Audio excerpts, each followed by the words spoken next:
Today I want to tell you a little story. So last weekend, my son and I went to a wedding, and it was our very first wedding since moving back to the UK. We were very excited about it.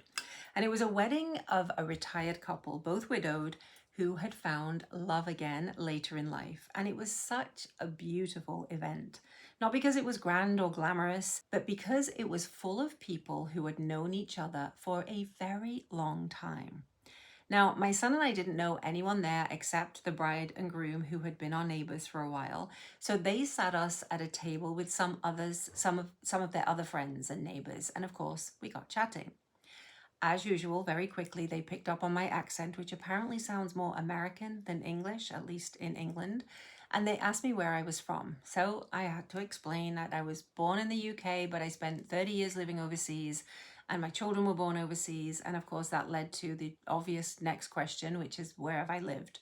So I listed the 11 countries I've lived in, and we had this lovely conversation about different cultures and different countries and all the things that make traveling so wonderful. By the way, if you're new here, I'm Angela. I was an expat for 30 years across 11 different countries. I raised 2 boys overseas, repatriated, went through an expat divorce and a cancer diagnosis, and I'm here to talk honestly about it all.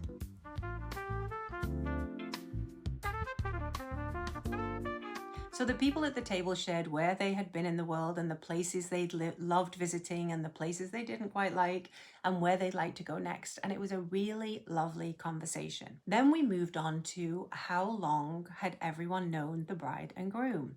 And a few of the people at the table had known them individually for over 30 years. One lady had met the bride at the school gate when their firstborn children started nursery school. And they've been friends ever since through life's ups and downs and divorces and bereavements and illnesses, all of it.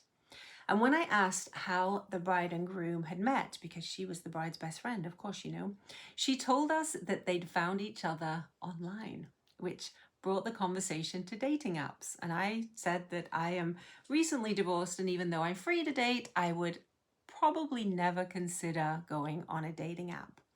But then this lady said that she said, I don't usually tell people this, but I met my husband through a newspaper ad in, I think she said 2003. And she said this was kind of the old-fashioned way of finding a match, which isn't that unlike a dating app today. And the guy she met through that ad, she ended up marrying. And he was sitting right next to her at the table. And we were all so engrossed by this story and fascinated. We thought it was so romantic. So then we asked if they remembered what the ad had said. And it turned out that it was the lady who had written the ad, which kind of surprised us all. I'm not sure why. And then her husband said he could do one better, and he reached into his wallet and he pulled out the actual newspaper clipping that he'd been carrying with him ever since. It was so romantic. So me being me, I wanted to share this beautiful story. So I did ask permission if I could take a photograph of the clipping, and they both agreed.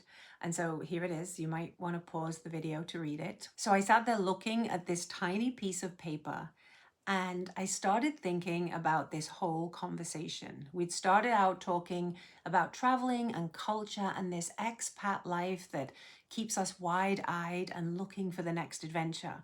And we'd ended up somewhere completely different, talking about lifelong friendships where people have known each other for decades. And it suddenly felt much more grounded and connected at the table. And I'm not sure the people around the table even noticed that. Maybe it was just my perception because, I've lived the other version of life. And when you've spent 30 years moving around the world, you start to pay attention to what rootedness and connectedness really looks like from the outside. So I turned to my son and I said to the table, that's what we don't get. This deep connection with lifelong friends is something that we miss out on, or even unknowingly give up when we choose to be expats. And I know this from my own experience of coming home, of repatriating.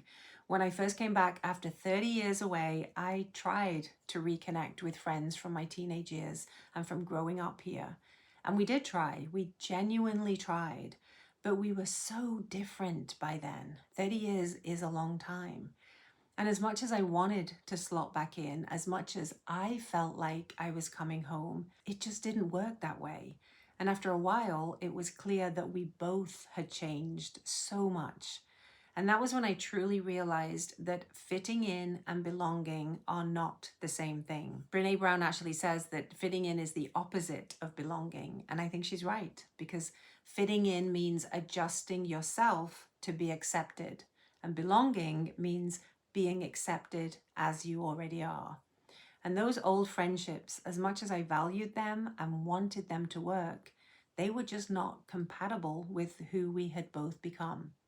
So even coming home didn't give me the sense of belonging that I thought it would. And strangely, even though moving around the world for 30 years feels like you belong everywhere and nowhere all at the same time, I'm now starting to realize that I probably belong most with other people who feel like they don't belong either. Does that make sense? Because here's the thing I've been thinking about ever since that lovely conversation at the wedding. When we're young and we're wide-eyed and we're moving around the world and living this big adventurous life, we honestly can't see, or maybe it's that we choose not to look at what we're missing out on. We look at people who have lived in the same town their whole lives and we think, how could they just stay put for that long in the same town with the same people and the same activities? But actually what we don't consider is the deep connections that are developing over time. Friendships that go back 30, 50, 60 years. People who know you and know your journey, whether it's good or not good, all of it. They know each other's children, they attend weddings and funerals together, and they stop to chat with each other at the school gates. And the thing we need to remember is that one life isn't necessarily better than the other. The lovely lady who wrote that newspaper ad had a beautiful, rooted, connected life. And I had a beautiful, expansive, adventurous one. They're very different, but they're both very real. But I do think it's worth being honest about what we're giving up, because expats don't often talk about what we're missing. We celebrate the adventure, but we don't always acknowledge what we're leaving behind, what we lose out on by living this transient lifestyle. And I think it's important to be mindful of that, especially for our children who didn't choose this life and who are navigating their own sense of belonging and identity and connection in real time wherever we take them. We came back to the UK for high school, so my own children have thankfully now made solid, lasting friendships. And they're not planning on going anywhere anytime soon, so they have the time and the space to really develop those roots, which is what I now realize I traded in for a global life. But for those of you who are still living the expat life or who are newly out of it and repatriated and wondering why coming home doesn't feel like coming home, I want to ask a question. And it's a question I genuinely do not have a clear answer to, but maybe the awareness of this question could help enormously. And the question is, can we have both? Can we have the wings and the roots? Is it possible to move around the world and still maintain this depth of relationships at home? Or is that asking too much? Is that just greedy? I don't think it's greedy. I think it's human. I think as we get older, we naturally start looking for those connections. I just wish we'd started talking about these things sooner, because no matter where we are on our journeys, whether we're developing roots or wings, none of us have to figure it out alone. So if you enjoy reflecting on these kinds of questions with people who actually get it, subscribe here on YouTube and come find us on Raising Change Globally on the School platform, because we are not afraid to have these conversations. Not in a doom and gloom kind of way, just sharing and being honest and open about real life. All of it. And I'd love to hear your thoughts in the comments below. Thanks for being here wherever you are in the world, and I will see you next time.